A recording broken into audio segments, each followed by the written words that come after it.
ময়দানে লড়াই হবে, দাজ্জাল মুমিনের সামনে দাঁড়াতে পারবে না, ঈসা নবীর চেহারা দেখলেই লবণের মতো গলে শেষ হয়ে যাবে। পৃথিবীতে ইহুদি তো দূরের কথা, একটা কাফেরের বাচ্চাও থাকবে না। আগামী দিনে 60 বছর মুসলমান সারা পৃথিবী শাসন করবে। ইমাম মাহদি করবেন 40 বছর, হযরত ঈসা আলাইহিস সালাম 40 বছর দুনিয়া শাসন করবেন। কত বছর? 40 বছর। ইমাম মাহদি ইন্তেকাল করবেন, 40 বছর পৃথিবী শাসন হবে, তামাম পৃথিবীতে একটা কাফের থাকবে না। 30 বছর কোন কাফেরদের পেট থেকে আল্লাহ বাচ্চাই বের করবেন না। আল্লাহু আকবার। শুধু মুমিনদের বাচ্চা বের হবে। কত বছর? 30 বছর।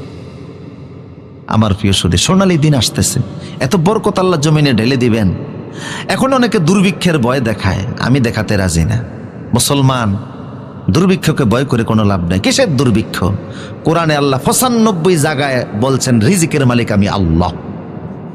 আল্লাহু আকবার বলো। এক জায়গায় আল্লাহ বলছেন সূরা বাকারায় যে শয়তান তোমাদেরকে দারিদ্রের ভয় দেখায়, রিজকের ভয় দেখায়, আমি আল্লাহ তোমাদেরকে রিজকের মালিক, কোনো টেনশন নাই।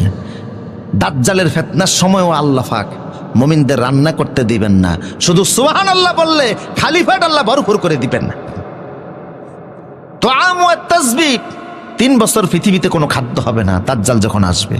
কয় বছর?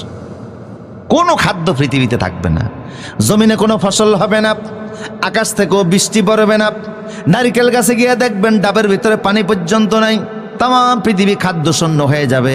সাহাবায়ে কেরাম বলল, ইয়া রাসূলুল্লাহ, ওই সময় মুমিনরা খাবে কি? রাসূল বললেন, মুমিনদের খাবারের সমস্যা হবে না। মুমিনরা যদি বলে সুবহানাল্লাহ, আলহামদুলিল্লাহ, আল্লাহু আকবার, খালি ফ্যাট আল্লাহ ভরপুর করে দিবে। তো ফ্যাট যদি ভরেই যায়, চুলা বসানো কি দরকার? কথা কয় না। রান্না করার ঝামেলা কোনো দরকার আছে? অটোমেটিক মুমিনের ব্যবস্থা, সুতরাং কোনো টেনশন আছে? ওয়া ইয়াত্তাকিল্লাহ ইয়াজআল লাহু মাখরাজা, যে ব্যক্তি আল্লাহকে ভয় করে এমন ভাবে আল্লাহ তার রিজকের ফয়সালা করবেন, সে টেরও